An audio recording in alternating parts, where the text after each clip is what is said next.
don't care that much. And yeah, that ought to be pointed out. They're also increasing the threat of nuclear terror and nuclear proliferation. I mean, again, take the invasion of Iraq. One of Israel's leading military historians, who doesn't like Iran, you can be sure, pointed out that after the U.S. invaded Iraq, knowing it to be defenseless, if Iran is not developing nuclear weapons, they're crazy, just as a deterrent. Well, I don't know if they're doing it or not, but his reasoning is certainly understandable. And we could say the same about North Korea. Run through the history if you want, but when George Bush came in to office, North Korea had almost no nuclear weapons and missile capacity, virtually none, and what there was being monitored and reduced. After 6 years of Bush, they have 8 to 10 nuclear weapons and long-range missiles. Why is that? A direct reaction to the Bush policies of provocation, which led directly to the expected reaction of North Korea arming itself. And we can go on and on like this. So yeah, there's a problem about Bush's efforts to mobilize the population for terror, to fear of terror, take off your shoes when you go into an airplane and so on. That's population control. On the other hand, the correct answer to that is not the threat of terror is less than we think. It's that they're increasing the threat, and we should be doing something about that.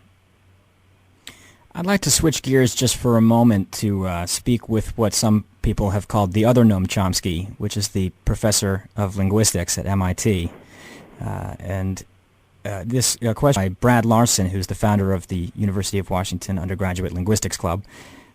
He has pointed out that you have used examples from the histories of established hard sciences like physics and chemistry to elucidate your methodology in linguistics. For a sense of context, is it possible for you to say where you think the current state of linguistic research sophistication might be in terms of the history of physics? That is, for example, is it analogous to early or late Newtonian physics in its sophistication, more advanced, less advanced, or is it impossible to tell?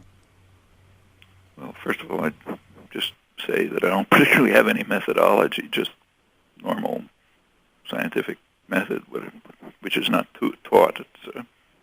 It's hard to judge. I mean, physics is my own view, which I've expressed a few times, is that linguistics is basically pre-Galilean. That is, it's sort of building up knowledge and understanding with the hope that it will undergo something like a Galilean revolution. But I'd say that about most fields. Physics is extremely unusual. Physics has made extraordinary progress, tremendous depth. But part of the reason for that, as any physicist will tell you, is that physics narrows its scope to simple questions. So if a molecule becomes too complicated to understand, physicists hand it over to chemists. And if it becomes too complicated for chemists to understand, they hand it over to biologists. And if some structure, organic structure, becomes too complicated for them to deal with, they hand it over to social scientists.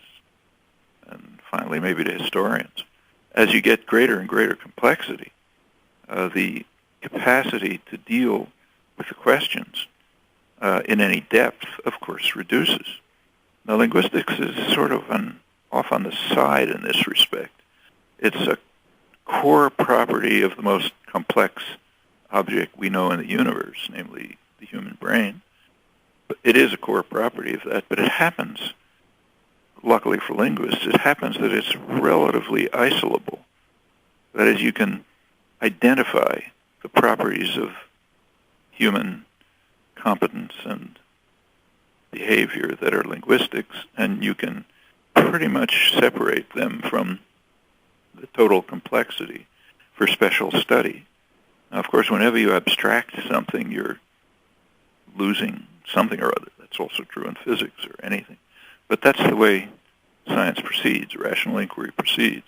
You see if there's something that can be abstracted for special study without losing too much. And in the case of language, that appears to be possible. So there are results of There's a level of explanation that's beyond what you usually find in the study of complex systems. Again, because you can isolate it and simplify it. Trying now to see if we can't connect the two strands of your work. I saw a speech last year that you made at West Point in which you referred to research being done in the area of universal morality.